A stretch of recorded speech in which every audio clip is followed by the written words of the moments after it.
Rightio, thank you so much for that. It's good to be here. I'm Kevin Lowe, as I've introduced myself before, and I'm an Associate Professor in School of Education at the University of New South Wales in Sydney. And by way of my own introduction, and Greg will do his own in a minute, but just to sort of say that we are here to talk to you on two elements of issues around curriculum, but from two separate types of projects. And so one is sort of like a theory and a conceptual project that we're being funded to do by the Commonwealth Government in Australia. And Greg will talk to us about the work that he's been doing with teachers in our whole school project that we're also operationalising out of University of New South Wales. So, as is of course the right thing for me to do is to just pause for a moment and just acknowledge that we are here on the land of Indigenous people, on land which were never ceded. And I put this up just to get a sense to remind ourselves of the fact that the landscape in which we work and live and play was and still is the lands of Indigenous people, and that Indigenous people populated the entire landscape, not just sort of the beachside suburbs or those parts where they might reside today, but in fact were present throughout the landscape. And in doing that, acknowledge again the traditional peoples on the land in which I work and live in Sydney, which is not where I grew up, but in a sense where I spent a lot of my adult life. In this particular case, the people, the Bidjigal clan and Dharawal of the Dharawal Nation on the coast side of Sydney, and the custodians of the unceded lands which they work, the Gamaragal people on whose lands I live, not too far away. And those lands which traverse the coastal strip from Kamai, which is Botany Bay, known in the more current term, right up to Sydney Harbour, which is known as Moraine, and out to the far west of Sydney up towards Parramatta. And it was a land, of course, again, was never ceded. And just pause for a second, of course, that my own community, I've drawn my own sort of acknowledgement of my own community, is the land of the Gubbi Gubbi people just north of Brisbane. And their lands just north of Brisbane, as I said, right up to the top side of what is now known as Fraser Island, the largest sand island in the world. Yeah. And so, in a sense, I come with that knowledge and that experience, but also the humility of being in those spaces. I want to do basically just our job today is really in a sense to sort of canvass what I think are some really interesting ideas about curriculum. One is a sort of theory project, and really in a sense starts to sort of help us understand some of what we think are some deeply problematic issues that have been largely left unexplored in various jurisdictions, not just in Australia but more broadly, in terms of the effect of curriculum, not basically as policy, but also curriculum as a sort of, in a sense, a primary document that actually sort of, helps particular ways of thinking settle on the landscape and how it actually then interacts with Indigenous communities and Indigenous knowledges. So the study that I'm looking at is a 3-year project. It was funded by the ARC, the Australian Research Council, several years ago. We started in 2021, right at the very beginning of COVID, and it really put our project not on hold, but it certainly stymied some of the work that we wanted to do initially, and so it has had the effect of actually making the project into a 4-year project so that we can actually sort of do the teacher part of the project. So it's a qualitative and quantitative study on issues that are affecting the sort of the teaching of Indigenous content and curriculum. So we're really looking at a sense of what curriculum actually does itself in terms of what teachers then can be able to do with the curriculum, as opposed to starting at the other end, which is, I think, where too often this sort of work has been done, which is to blame teachers for their inabilities to engage in content for which they feel and say often that they are challenged to teach. This is, I guess, sort of like an omnibus slide, but it sort of in a sense tries to lay out some of the major issues that we sort of in a sense brought us to this task, and then lays out, I guess, maybe where we thought the project might go. But it is sort of based on what was acknowledged by everybody who's in the space of teacher education and those who are interested in doing post-employment professional learning, that teachers, not just within the Australian environment, but virtually in every of the post-colonial environments in which Indigenous people have been marginalised, whether it be here in Canada, whether it be in Australia or New Zealand or America, that in fact teachers and students alike will complain about the quality of teaching of Indigenous content and as it sits within the curriculum. And so there's been lots and lots of studies which have shown that both Indigenous students and their parents and teachers themselves understand that this is poorly done. But there's been very little work being done on actually sort of trying to unpack what that actually means. So that sort of, I guess, is part of the background that's really resonated with lots of the stuff that has pushed us to sort of thinking about another way of understanding what's happening in schools. The purpose of the project is really, in a sense, the purpose of the content, certainly within the national curriculum, and I guess unstated in state curricula in Australia, is that it basically this content, which is just one body of content, which has been illiberally, I guess, sprinkled across the curricula, is that it's meant to both underpin national reconciliation, that is, that if taught well, if taught effectively, and with, I guess, with an intent of significance, that we would churn out students at the end of 13 years of schooling, or less if people leave earlier, but with a strong understanding of Indigenous people, Indigenous content, Indigenous knowledges, and Indigenous aspirations, and in a sense that that would form the basis of what we would see as national reconciliation. That students as young adults would be taking on that learning in that space and be able to affect sort of political changes that I guess the reconciliation process, the promise of reconciliation in our country was predicated on. So it was a laudatory promise. I mean, who wouldn't want national reconciliation out of this process? But also the content, the very same content, was meant to also engage students in the learning. That is, that Indigenous students seeing themselves in the content and seeing examples of their communities, their languages, their histories and cultures, that would be then enough to get students into classrooms. Because the background, of course, is that Indigenous students in Australia, the achievement of those students is radically different from those of other students. And in fact, it's now become institutionalised intergenerationally in really low learning outcomes for students. So the promise has been good, but the delivery hasn't been effective. So out of that, we've sort of, in a sense, looked to develop a project that tried to unpack how students approach the teaching of this content in curriculum when they're finding that they're required to teach Indigenous content across any of the curriculum, from kindergarten, the beginning of school at the age of 5, right through to at least the end of compulsory education at the end of year 10, that there would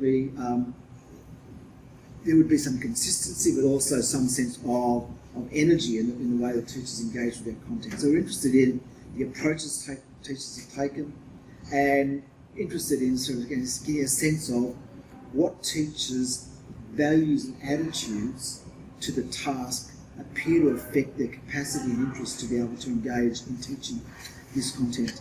So that's the first part, and then looking secondly, I guess, at identifying the complex factors that seem to either be barriers and potential enablers into that process. So trying to actually sort of see both those things happening within the curriculum space. The project has 4 major parts to it. One is looking at curriculum as policy and actually sort of doing a really deep dive into the actual text of curriculum, looking at across the board and actually sort of working through that in terms of seeing what curriculum actually does. Looking at the issues around, the second one was sort of a media analysis, and that wasn't part of our initial design that we put to our funder. But in the middle of the first year of the implementation, we went into an election. And in the lead-up period to that, there was a lot of political debate, certainly led by the right-wing media commentators and right-wing politicians and the Commonwealth ministers, who really pushed back on what the curriculum supposedly was going to do in its next iteration, which was to actually engage with questions of invasion, engage with issues around colonisation, engage with issues around sovereignty and so on and so forth. So a very strong public debate led by the right-wing press. And so we're interested in seeing the degree to which that had an effect on what the actual document changed into, because we had an earlier iteration which came out as the document that went out for consultation, and then the final document. So looking at the two and seeing what we could see as being the effect of that debate. We've done a major survey, a really interesting part of this project. So genuinely, not mixed methods, but it is two parallel methods, but coming back to the same task of trying to understand what teachers really, decisions that they make as practitioners when they come to the task of making decisions in classrooms or back in their faculties when they're looking at this content. The sorts of decisions that they make of whether they teach it at all, the degree to which they teach it, the impact that they think it's going to have, and sort of in a sense ask a range of questions that really gets to the task, I guess, of understanding and really articulating what their foundational values and beliefs were, and how that then affects, and also their sense of disciplinarity. So in the sense that the degree to which they feel adhered to the curriculum, the way that they feel in which the curriculum actually either allows or fails to facilitate the effective teaching of that content. So just trying to get a sense of asking teachers these questions through that survey process, and then doing a detailed qualitative case study analysis with 200 teachers sitting down actually talking through that, and then collecting materials from them in terms of getting them to unpack their own curriculum and actually interrogating the sort of decisions that they're making. So the project is basically structural. It does clearly go to the questions of epistemology and ontology, and it also looks at looking at the curriculum and the factors impacting on the success of the actual policy itself, in terms of whether or not teachers actually feel as if they're actually able to facilitate the achievement of those outcomes. Just very broadly, quickly, you can see that the conceptualisation of the project is really, in a sense, assessing the validity and certainty, the reliability and limits of teachers' knowledge, and the degree to which they engage in, and their capacity to engage in, what they so often see as being contradictory knowledges. So how do they do that, and what decisions do they make around that? And the second part of it is the development of certainly in terms of the secondary school. I mean, in a sense, I think it's much easier in a secondary environment to see teachers who have clearly articulated a preference in terms of their positioning themselves as disciplined teachers, discipline-based teachers. I suspect, although I don't have any evidence of this, but I suspect that primary teachers do it the same when they move from teaching maths to science to English to creative arts. They take on many of the sort of attributes of what they think the actual sort of the mandates are of the discipline which they're actually engaging with. So they're the two paid elements of the project.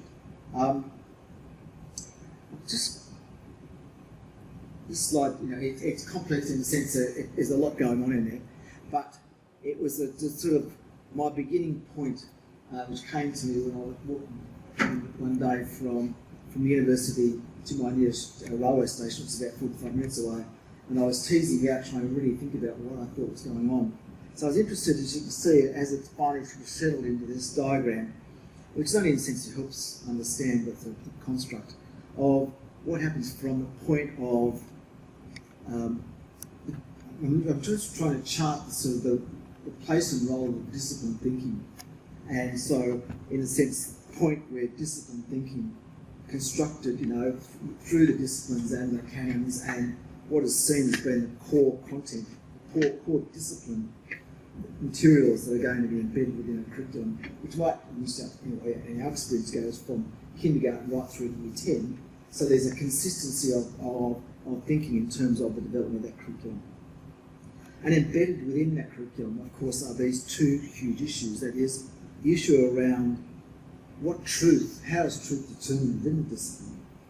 And so we're actually teasing out, do teachers actually understand what that might be, and how do they articulate that? And also thinking about in terms of knowledges that are deeply embedded in terms of the content that's actually embedded within the curriculum. And so from that point of discipline-specific knowledge production, the route from that into the actual development of curriculum is really, really interesting. And for those who work in that space, you'll know there's a lot of argy-bargy going on in terms of what is seen to be the core content. How do you take an entire curriculum discipline and then divide it into those sequences of learning from across those 13 years in a logical way? And so that second stage that Bernstein talks about, recontextualising knowledges, obviously then embeds what is then agreed to by those who are seen as discipline experts as to the essential knowledges that are built into curriculum, but also then comes with it all the other materials that we need to take into account, the educational psychology, the issues around student maturation, the embedded sort of sets of pedagogical discourses that are built into the very design of curriculum. And so that, in a sense, while we think curriculum might be just a laying out of content across time, it also comes with these really deeply embedded ideas of how it is actually imagined to be taught. So the third element, which sits in between those, in a sense, is this really interesting issue of Indigenous content.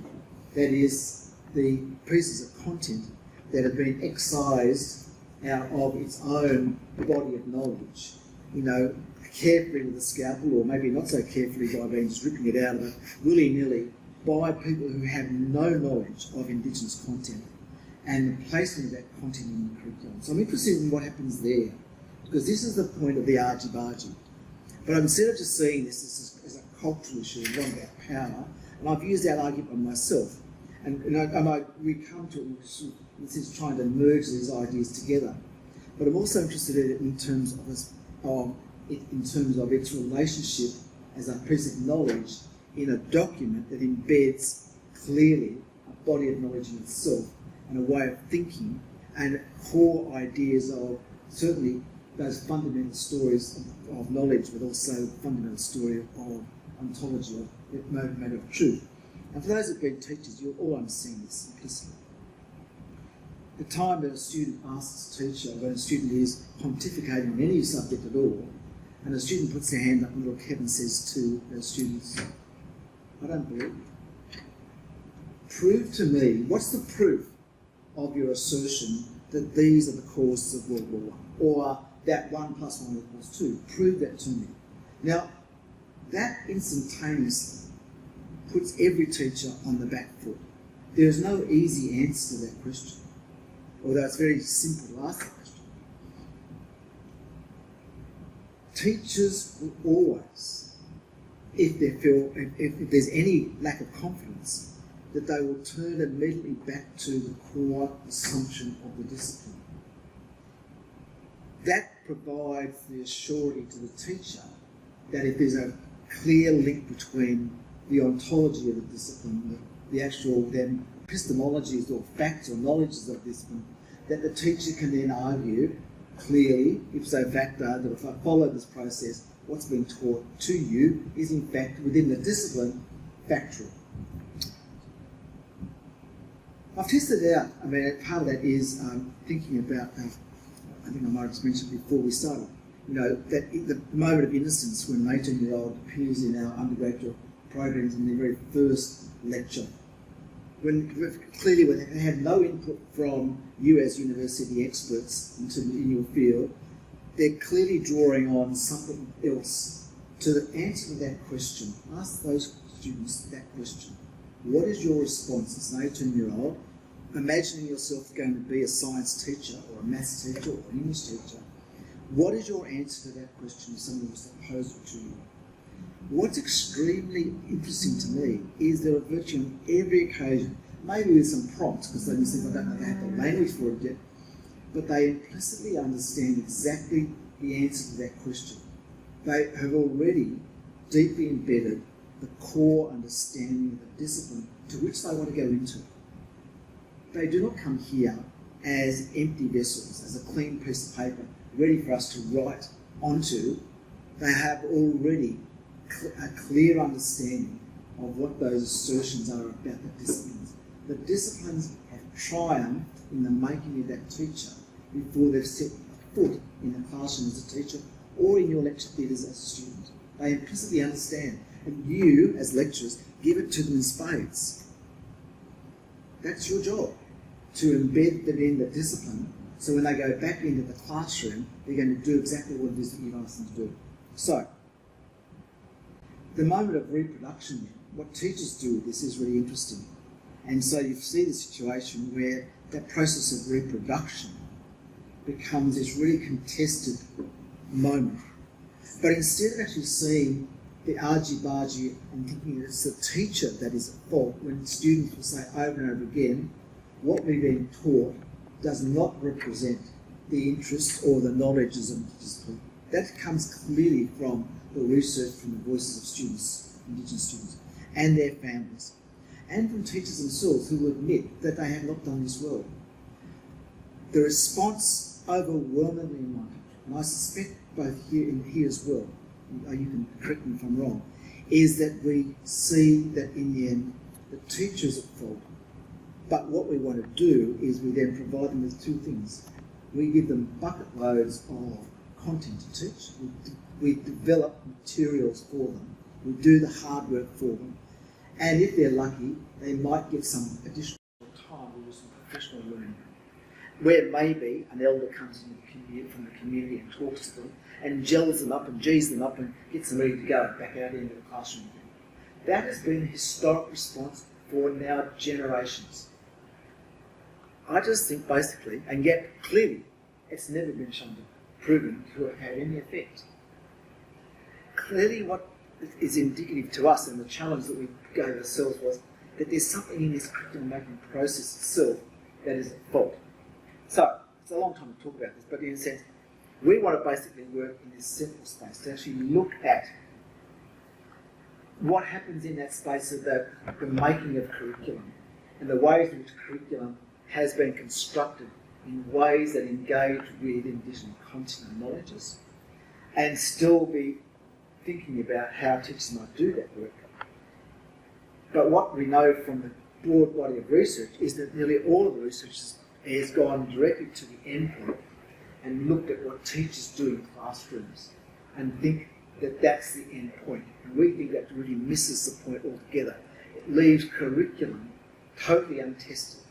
It leaves curriculum basically safe in the hands of the boffins who do that work, and puts teachers in an impossible position where they're disabled and unable to do that work. Now we talk quickly why.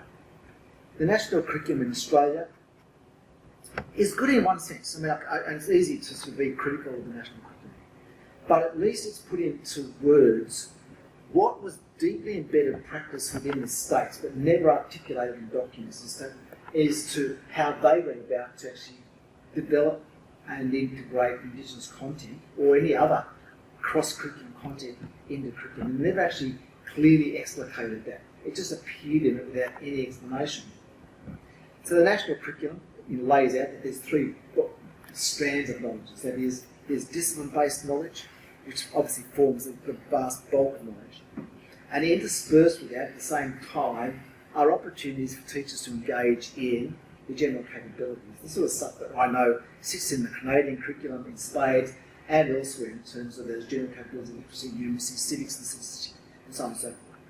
And in our environment, of course, the third element, which is the implementation of what we call a cross-curricular priority, which I know is here in the Canadian experience as well of Indigenous knowledges. So, a bit of movement, whatever. But in a sense, this idea that somehow these three elements sit there in unison, that they actually are seamless in the way that they're integrated.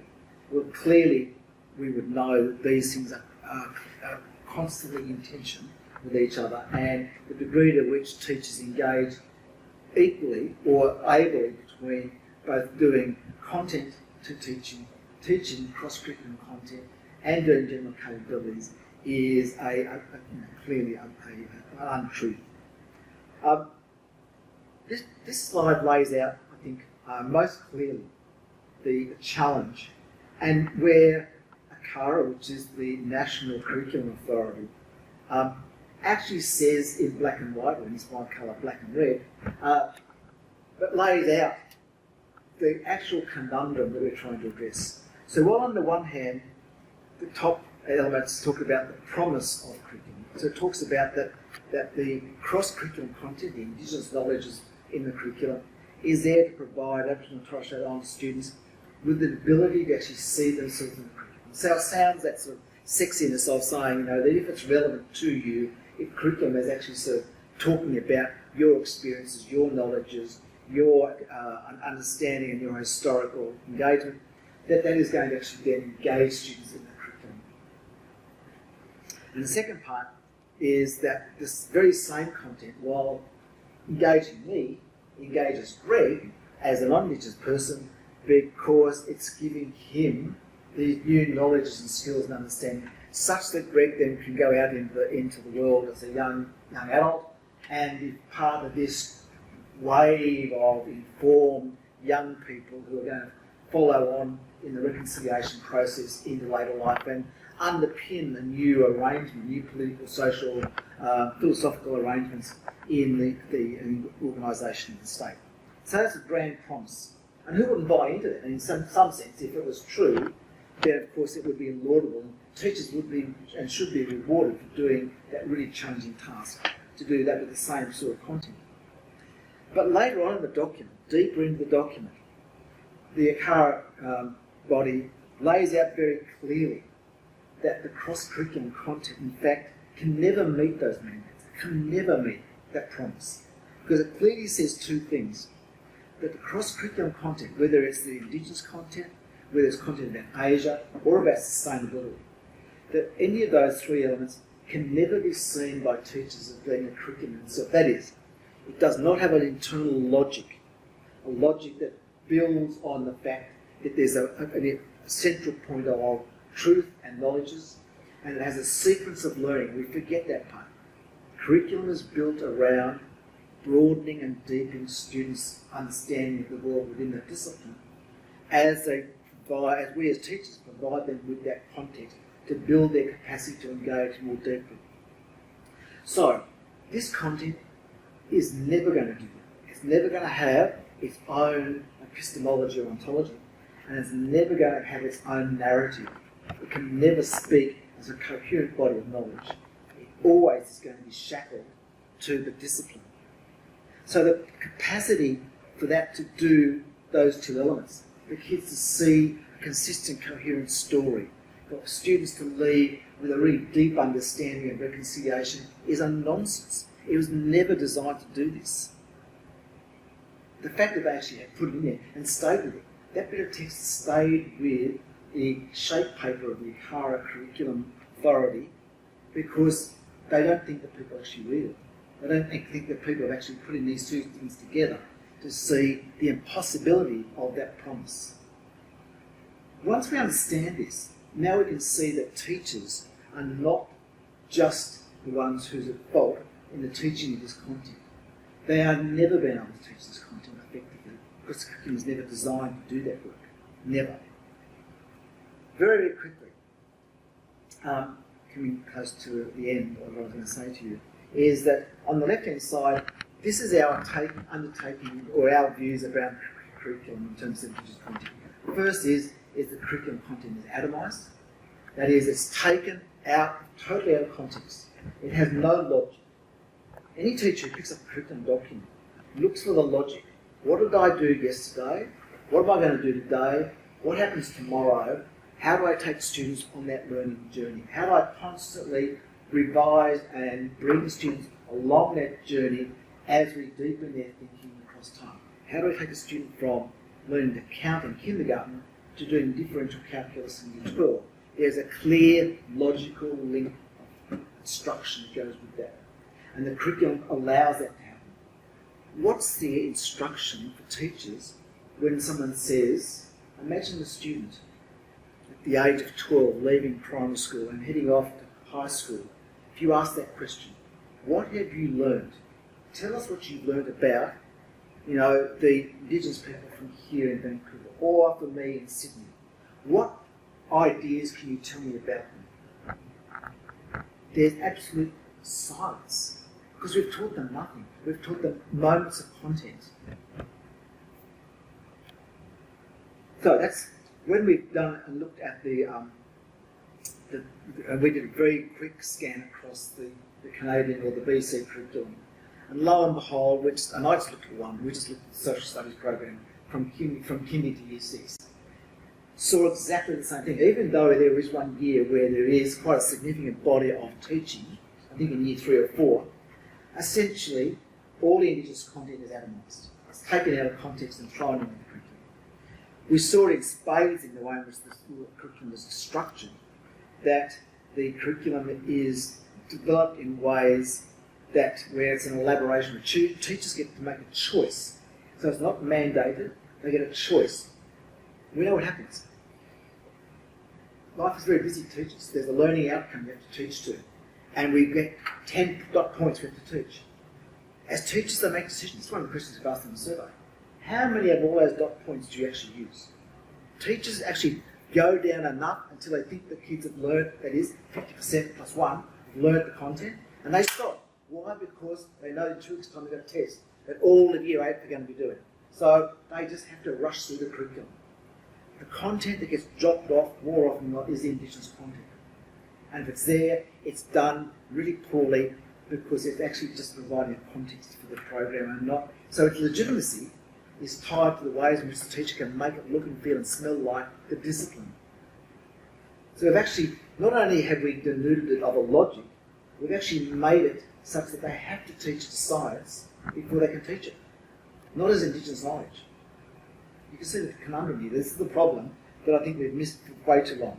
So, just in a sense, finishing up on this slide is in the sense that our proposition is that the placement of the Indigenous content within a horizontal plane in a national curriculum sets it up right from the first moment. From the time that the page is published, it sets up to do one thing, which is to residualise and marginalise Indigenous knowledge, to actually make it impossible for teachers to ever see a narrative across the content. They can never tell a story. All they're going to do is tell about bits of content.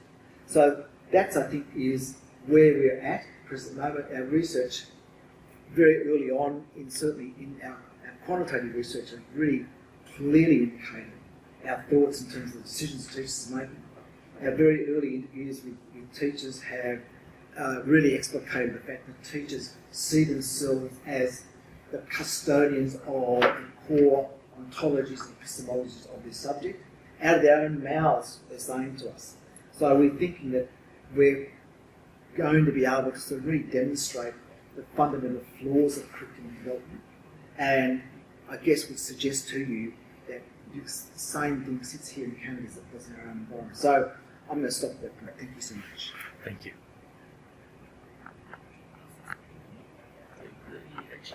No, do it. Oh, well.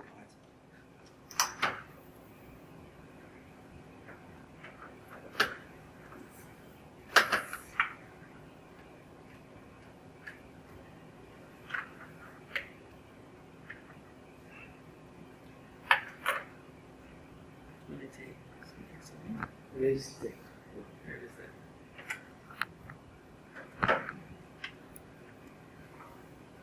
Alright, we're just going to roll on. Ready? Strapped in? Do you need to do some exercises? Or? Just introduce yourself. Yeah. I haven't stopped rolling, so. Oh, didn't you? Your joke is on there.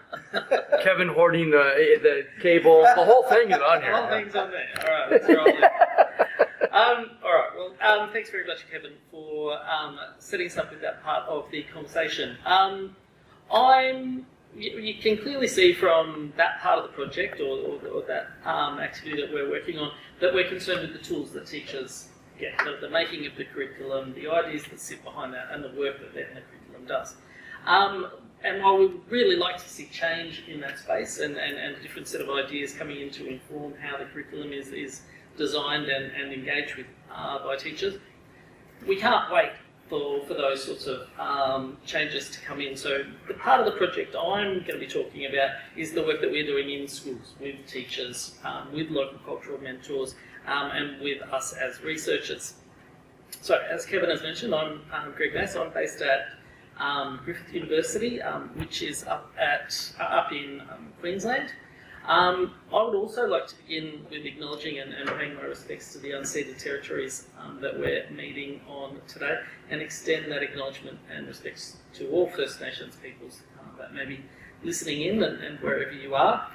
I think it's really important to stop and pause and it's not just a protocol to acknowledge and pay respects. It is important because we all benefit. And there are privileges that come from working and living and growing and sharing knowledge, making practices on unceded territories.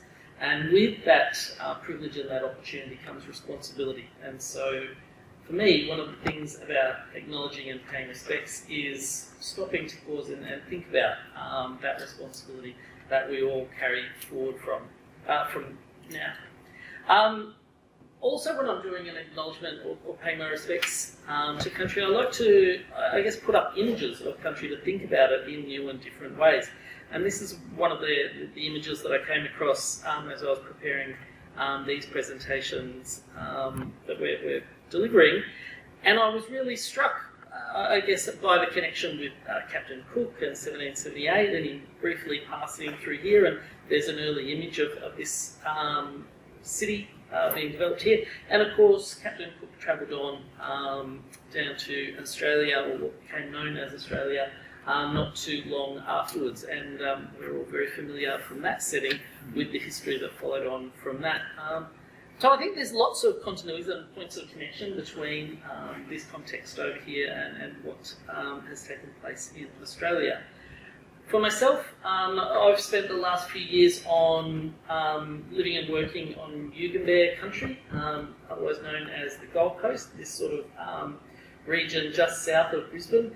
My formative and schooling years were just north of here, up on Quandamooka country, which is out near the mouth of the Brisbane River. And I've got a picture from Coomera and one of the early schools there. And I think when I'm thinking about some of this history and the stories and the narratives and what's taken place, I'm often struck and reminded by how recent it was. 1778 is not that long ago, and to walk around the streets here in Vancouver, you get a clear sense of just how much has happened in this place. And it's not just the physical, environment that is, of course, emerging and transforming. It's the impacts on language and culture and stories that is significant. If I think about the Gold Coast, it's even more pronounced in some respects. That picture is from the 1930s. You don't have to go back too much before this, around 1910, 1920. The population across this region would have been in the tens of thousands, maybe 30,000, 40,000 sort of people. Now it's up well over 1 million people. So in the space of just a couple of generations, again, you've got this massive immersion of buildings and industry and life and all sorts of other things. But it's a very short period of time in which language, culture, and a whole different set of knowledge-making practices within this space have had the violent imposition of the so-called modern world arriving on its doorstep. The project I'm talking about has taken place in New South Wales, though, and for those of you not familiar with the Australian context, this is based on the Tyndale map, the famous Tyndale map, which tried to map and track across all of the different languages. In Australia, pre-invasion, 350 plus languages, 550 plus dialects. Here in New South Wales alone, it's in the vicinity of 70 plus languages. And so when we talk about Aboriginal education or Indigenous education in the context of Australia, we need to keep in mind that they are homogenising terms. They are ideas and concepts that have come along with the violence of the colonial period. And when we're thinking in the context of education and national curriculum and national testing and national professional standards, these ideas don't travel well across a region that has the sort of cultural and linguistic diversity and heritage that is present in locations such as New South Wales. I'm here representing a team, we're very fortunate to have attracted a bunch of money to support the project. I didn't mention that back here. The Department of Education in New South Wales, the NIAA, the Paul Ramsay Foundation. We're working across several universities that have also contributed to supporting the project. And ultimately that's meant we've been able to bring on a collection of people to work in the project, some postdocs and research assistants in the middle, some pedagogical leads and community support and communications people, and a project manager down the end here, and the team of people, notably with Kevin's very substantial image once again in the centre screen there. So we really are here speaking on behalf of a team of people that are working on the project. Within New South Wales, we're moving across a range of different environments and towns. It's important in the context of Aboriginal education in Australia to think about the relationship between urban and rural or remote education. Sometimes they're conflated. There's certainly a lot of misunderstanding still about the context of Aboriginal education. For significant numbers of people, the idea of Aboriginal education is remote, it's regional, it's far away from urban centres. The reality is over 75% of Aboriginal and Torres Strait Islander children will attend schools in urban centres. So while a lot of attention and effort is directed towards regional and remote areas, and very importantly work needs to be done in that space, a different set of complexities and issues sort of that we need to unpack and think about happen in urban spaces. So within our project we're definitely trying to offer some sort of nuance of how these ideas and policies and practices play out in different settings. So why a culturally nourishing approach to schooling? The basis of the Culturally Nourishing Project, or the CNS project as we refer to it, goes back to around 2016 when Kevin recruited, brought together, conscripted a bunch of academics across many universities to work on his postdoc. And basically the premise at the time that Kevin and the sales pitch that he put to us was, tens of millions, if not billions of dollars have been spent on Indigenous education between 2006 and 2016. Yet year after year we have, the Closing the Gap report as illustrative of indicating that there is no change in the disciplinary experiences and outcomes when thinking about Aboriginal or Indigenous kids in comparison with non-Indigenous kids. So, what's being done with those tens of millions of dollars? I think in the tune of $40 billion is actually what Kevin has spoken about in one of his recent papers lately.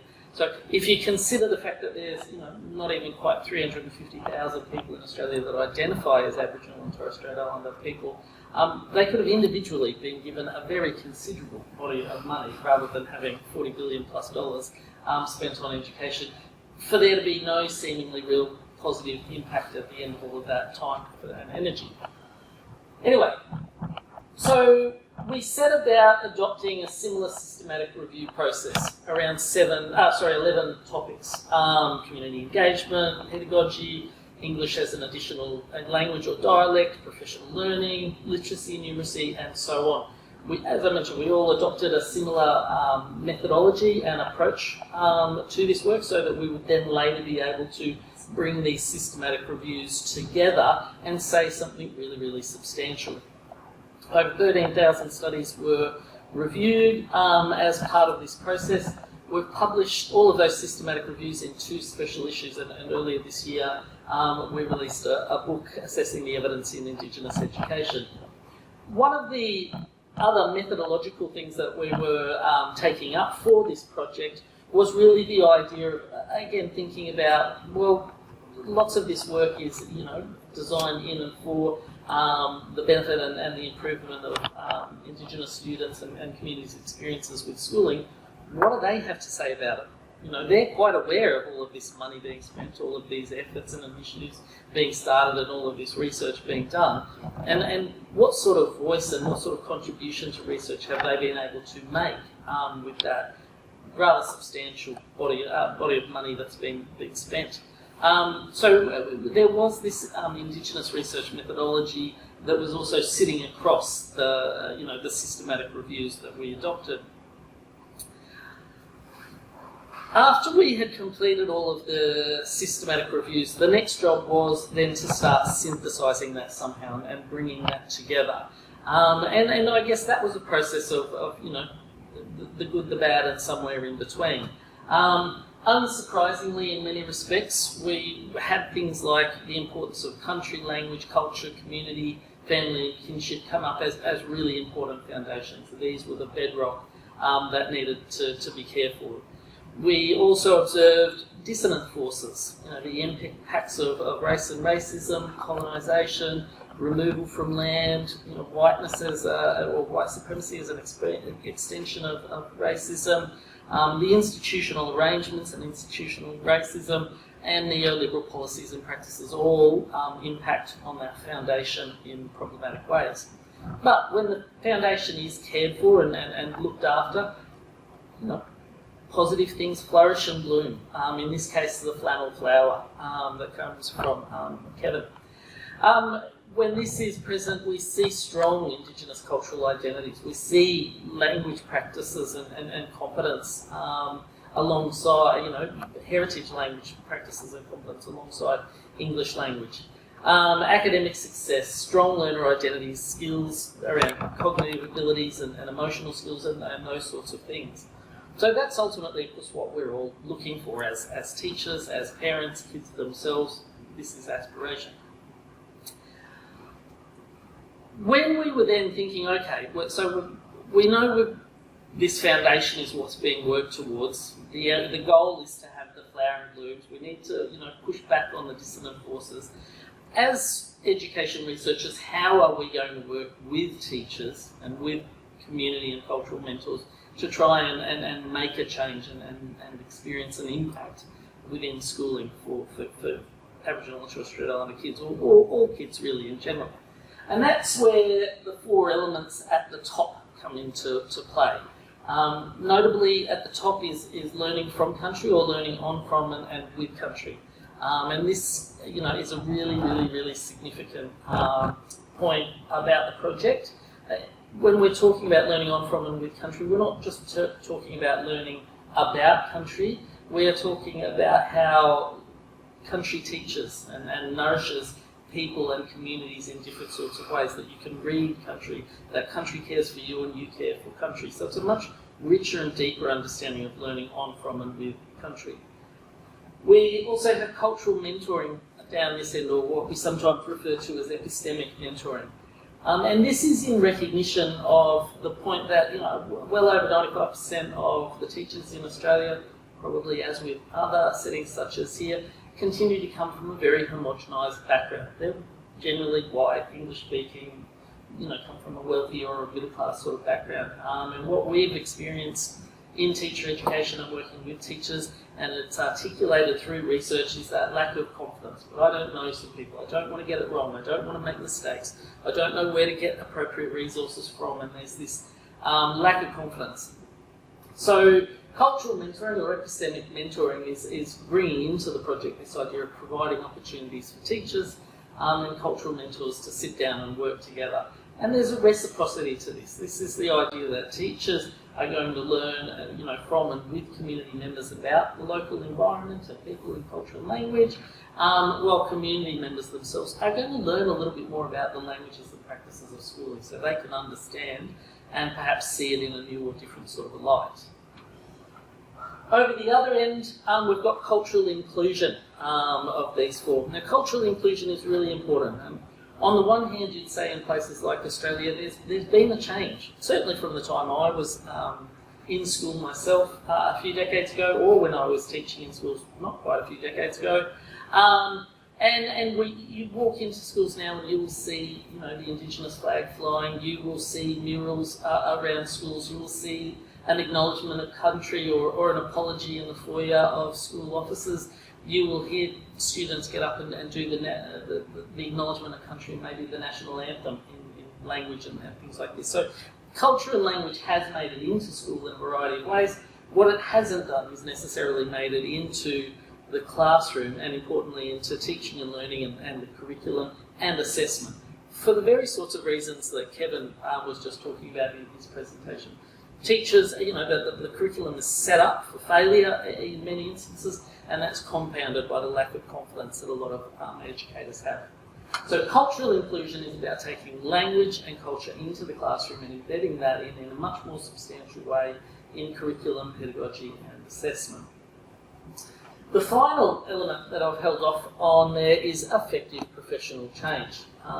And this is really important in the sense that it was, again, quite evident through the research that if we want teachers to start working in different ways and to work towards different learning outcomes, they need to see themselves as a different kind of teacher. They need to undo some of that teacher identity that Kevin was gesturing to before, and then have a pathway into a new teacher identity. And a lot of professional learning doesn't do that. A lot of professional learning, people will turn up for a 3-hour workshop, or they'll do that 2-hour module online, or if they're really lucky, they'll go away for 2 or 3 days and do something. And the evidence shows, both in Australia and internationally, that sort of professional learning, what happens is teachers go back to their staff room in their classroom and they revert to what they were doing before. And they don't see themselves as different teachers. They don't see their relationship with students and with the curriculum in different ways. So effective professional change is significant. What we did then was we took this model and we looked for some schools that were prepared to sign up and say, right, we're going to take on this model as a whole of school reform, and we're going to do this as a long-term project. So initially we had 6 schools come on board. Subsequently we've had another couple come on board. So we've got 8 schools that have agreed to this 4-year cycle. At the start of each year we have a cohort of teachers come in, and we work with that cohort of teachers over 1 year. The next year a new cohort of teachers come in. So in some of our participating schools we're building up towards reaching 60, 70, 80% of the staff within that school. The project helps pay for local cultural mentors, and they're not just elders. A lot of the policy literature around this would direct attention to, tells teachers to go and find an elder and connect with elders, but elders are old. And they're, they don't have a lot of trust and confidence in schools, and so when we're talking about cultural mentors, sometimes it can be, that student that is only 2 or 3 years out of the school themselves, and it's very powerful. And what we've seen in the project is it's very powerful sometimes to have a 21, 22, 23-year-old cultural mentor sitting down with a teacher, maybe a teacher they had as a class, a teacher themselves, or that is teaching their younger brothers and sisters. And for that cultural mentor to start talking about what it's like to grow up being Aboriginal in that school and in that community. It's really powerful. So 4-year project, 8 schools, lots of teachers coming in, the cultural mentors work across this, and we have these 5 intertwined professional learning strategies that all of the teachers work through. The cultural mentoring, which I've mentioned, an immersive experience learning on, from and with country, the curriculum workshops, pedagogical learning conversations where they sit down and have that opportunity to connect and think and talk through concerns to do with the local context of schooling, and rounds of culturally nourishing pedagogies that we support them through. For today, I can't talk about all of that, quite obviously, so I'm going to just slice off a little bit that I've been most directly involved with, and that's the curriculum workshops. And I'm going to talk a little bit about data that came from the first year of the project. Back in 2021, when we had the 6 schools working with the project, 4 high schools, 2 central schools. Central schools, for those of you that are not familiar with the New South Wales context, we're talking about foundation or primary school through to year 10. So a couple of schools that have both primary and secondary school, and then just the 4 high schools. Across those urban, regional and remote schools, 48 teachers, about 15 cultural mentors. We're not picky with what teaching disciplines. We want the schools to drive this. This is something, as much as possible within this project, we work with schools around the idea that for the ideas and the practices to be sustainable, they have to take a degree of ownership over decision making, so that they can then see the value of it. So it's looked a little bit different from school to school in terms of which teachers have come in, when and why. But as I mentioned, we're now in the third year of the project, and we're getting a different demographic of teachers coming through.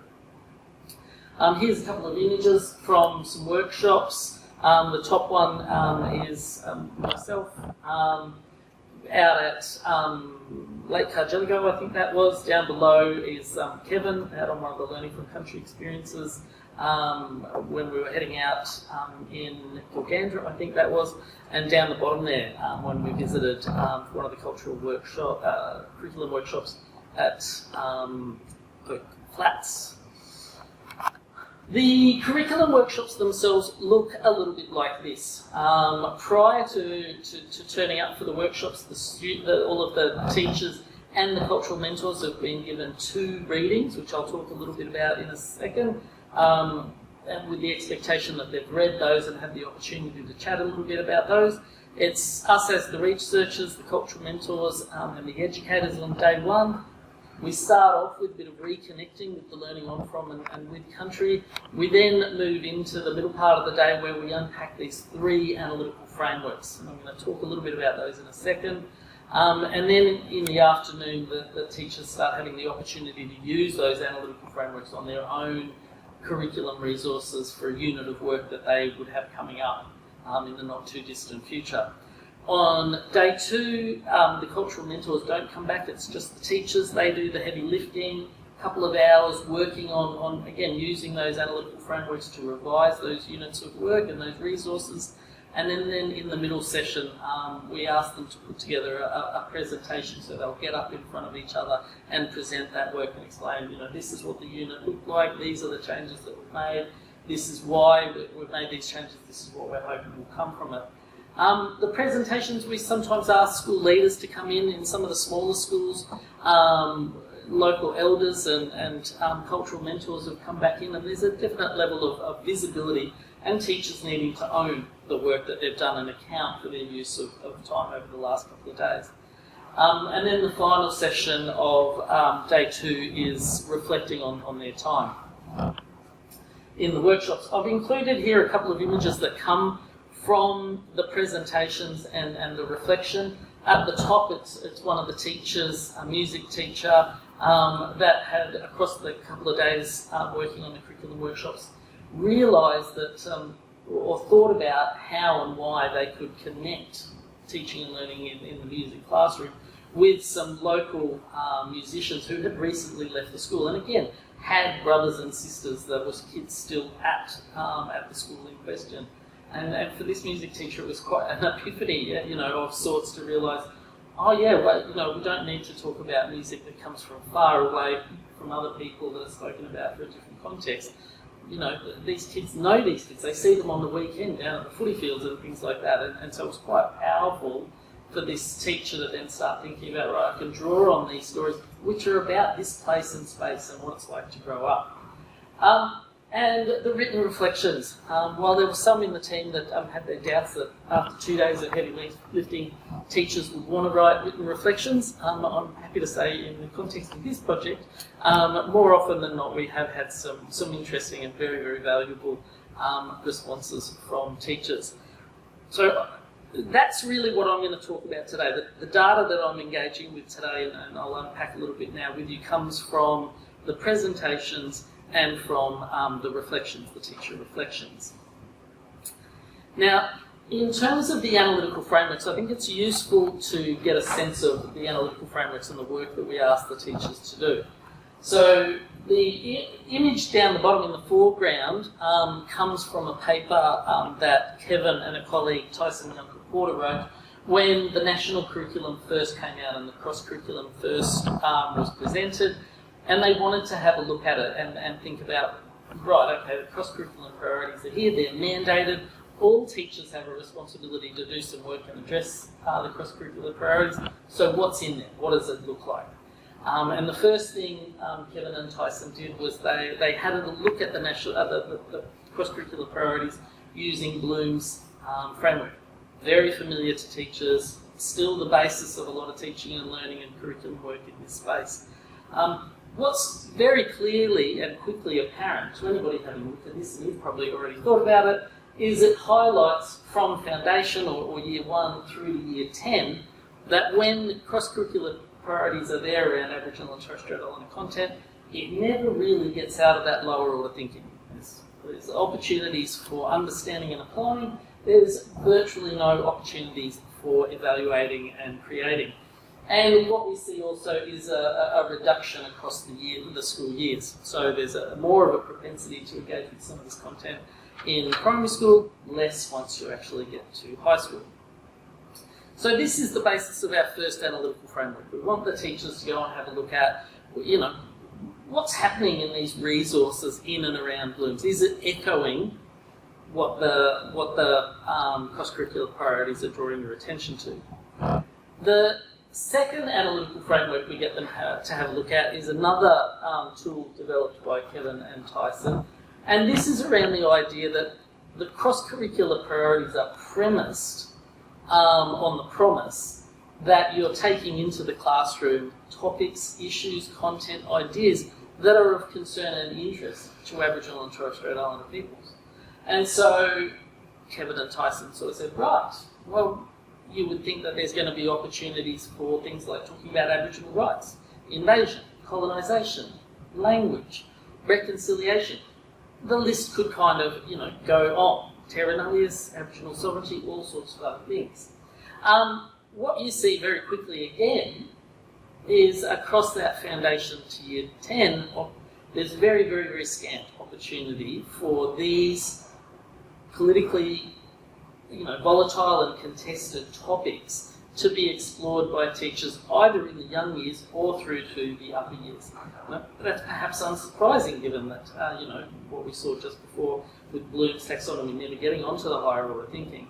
But in terms of that narrative that Kevin was talking about earlier, if the cross-curricular priorities are designed and put forward on the promise that children are going to travel through the education system and exit it able to have an informed contribution to debates like the referendum, for example, that's currently going on in Australia, or other issues that are splashed across the media and the tabloids and social media all the time about Aboriginal and Torres Strait Islander peoples.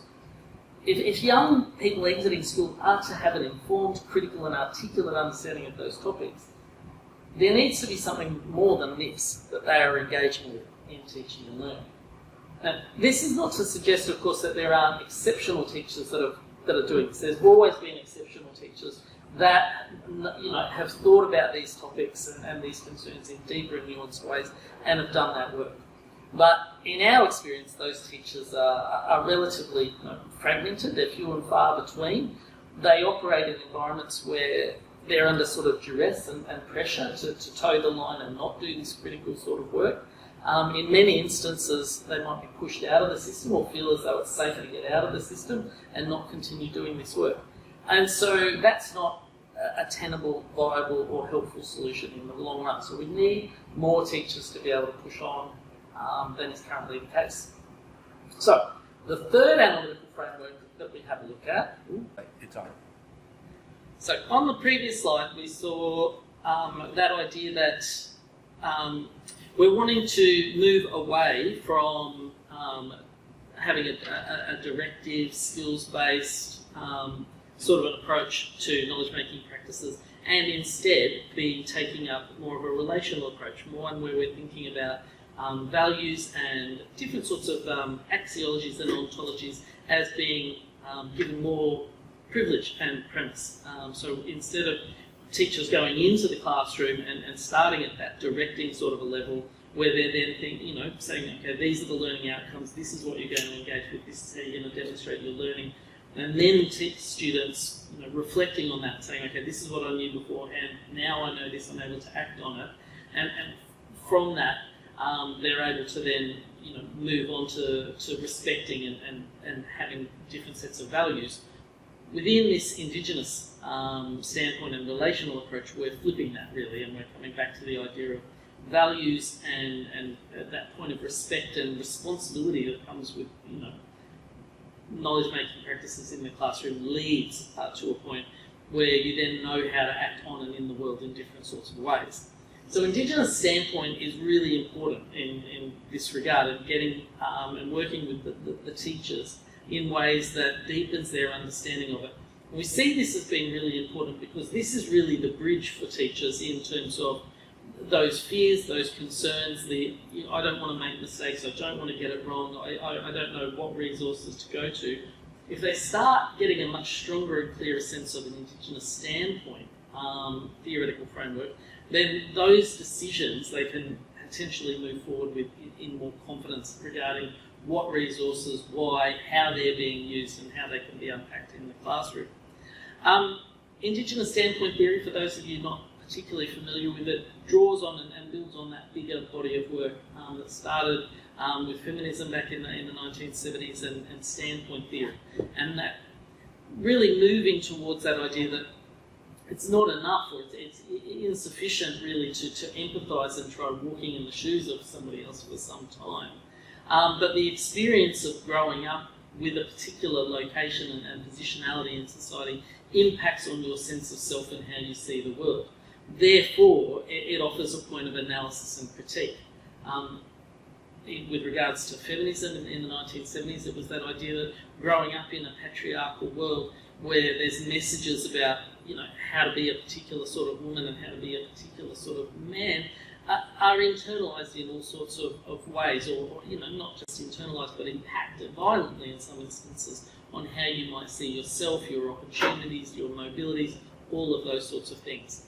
Indigenous standpoint theory leverages off the same sort of collection of ideas and lineage, and it's that idea of growing up in a context like Australia where you are identified as Aboriginal or Torres Strait Islander, and you identify yourself as Aboriginal and or Torres Strait Islander. You're not impervious, you're not outside all of those micro messages and those representations about what it means to grow up an Indigenous person in Australia. And so your sense of self and where you're going and how you're going is important in this regard. And it's important in the sense that it's a point of analysis and critique, because you're aware when you're growing up of being surveilled when you go into shops and monitored. You're aware when you're growing up of the statistics around young people dying earlier, of incarceration, of all of these things that get splashed around the media. You're ensnared and entrapped by those discourses in different sorts of ways. So there's a real tension for young people in schools when they're going through, and statistics about closing the gap and not completing school and differences in terms of academic achievement. They're not sitting out, those young people are not sitting outside and beyond those statistics. They are caught up and implicated in the discourses of those statistics in very real sorts of ways. And so they can see the power structures, they can see the policies, and they can offer points of critique that we need to engage with quite seriously. Just to get back to that paper from Tyson and Kevin earlier as well, and it really echoes in some respects and reiterates what I was talking about a couple of slides ago.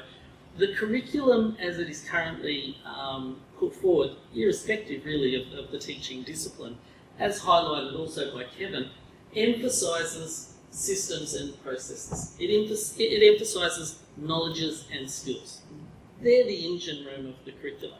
As teachers, we're going in and we're getting young people to engage with the knowledge-making practices and the skills around making knowledges in overwhelmingly dominant ways. What that means is we're not engaging with values and protocols. We're not engaging in serious ways with the responsibility that comes from knowledge-making practices and what that means for us as people. In a relational approach to teaching and learning and curriculum work, we spend more time and maybe start with those values and protocols in a different sort of way. In returning to the workshops and the work that we get the teachers to do, we've got those three analytical frameworks, and we unpack those initially with the teachers, and then we give them an example of what that might look like to use those three analytical frameworks. And the example we go to is this set of resources that comes from the State Library in New South Wales. It's available online, it's interactive, it's quite amazing in its way. You can go back and have a look at the original diaries of Banks and Cook. There's all sorts of artwork, there's audio recordings with local Aboriginal people within Gunay. Gunay being Botany Bay in Sydney. So this is really, the first 8 days of contact after Cook had left here in Vancouver and travelled down to that neck of the woods. The resources are also directed to teachers. These are the parts of the national curriculum that they connect with. These are the learning outcomes that you can work towards. So it's really set up as a set of resources that teachers can pick up and go, right, I'm teaching, this grade, this subject area. Away I go. I can teach it in these, in this sort of way.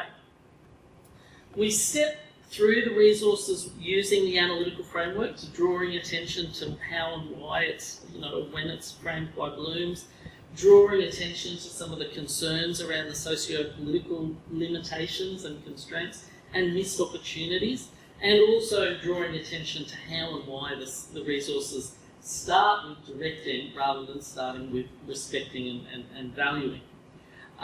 We give them the templates and really unpack that. The first two of the analytical frameworks, to a certain extent, are sort of auditing tools. The third analytical framework, the relational, is certainly not an auditing tool. That requires different sort of thinking and understanding of curriculum work.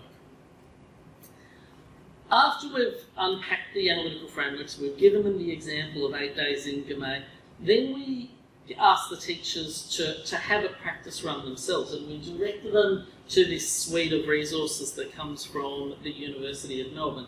Again, it's a very expansive set of resources that are clearly directing attention to teachers. These are the teaching disciplines, these are the different year levels, these are the resources, these are the learning outcomes, these are the activities that you could do. It's the sort of thing that a teacher that's time poor, that's not sure what to do and why to do it, might gravitate towards the University of Melbourne. It's an authoritative sort of location. Surely the resources are going to be good quality, they're going to be reliable, they're going to do the sort of work that you're hoping them to do as teachers. And within our curriculum workshops, the teachers then unpack these resources using the analytical frameworks. The final part of the day is, as I've mentioned before, and it leads into day 2, when they turn their attention with those analytical frameworks onto their own materials and resources and start critiquing those and then rebuilding them so that they're not starting with directing, that they are bringing in more of a relational values-based approach where they are emphasising and privileging socio-political dimensions, when they're looking for opportunities to localise teaching and learning in different ways. So what does it actually look like when you start trying to put that together? With the data that we collected in 2021, we then started wanting to think about, well, how are we going to analyse this? How are we going to unpack these ideas? And how are we going to, if we're looking for evidence of the teachers starting to think about themselves and their work that they're doing in different sorts of ways, what are we going to look for? Now, I in particular was drawn to this work from Warren and colleagues that talks about multiple ways of knowing in these different 3 sensibilities.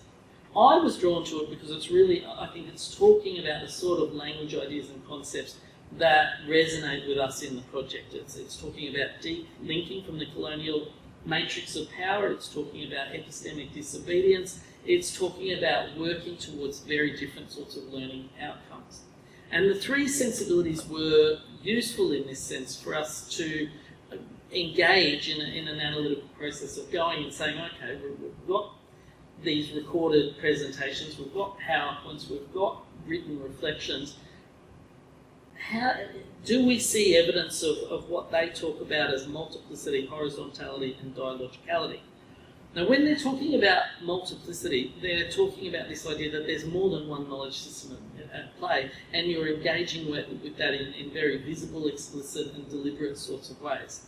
So rather than privileging and prioritising and reproducing a hegemonic one-dimensional knowledge hierarchy that's anchored around Western knowledge-making practices, you're making space and time for those different knowledge systems to rub up against each other and have conversations that are productive and healthy and useful.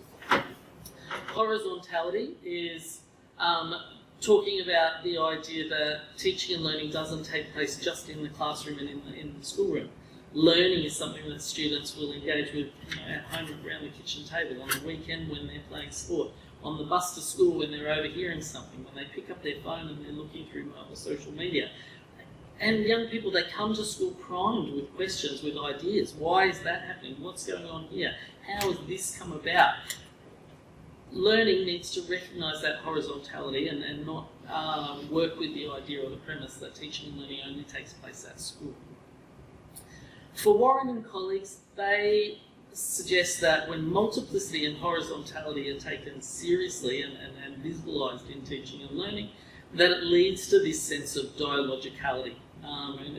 So teaching and learning can be really relational and grounded. And when they're talking about this dialogicality, they're not just talking about having a conversation and comparing and contrasting and seeing relationships. They're talking about how culture, language and knowledge making itself is socially and politically saturated in much deeper ways than is sometimes recognised and thought about. So we thought these three sensibilities would be useful tools or concepts or ideas to have a look through this data and to say, can we see evidence of this taking place? And if we can, what does it look like? And that's what I'm going to talk about next.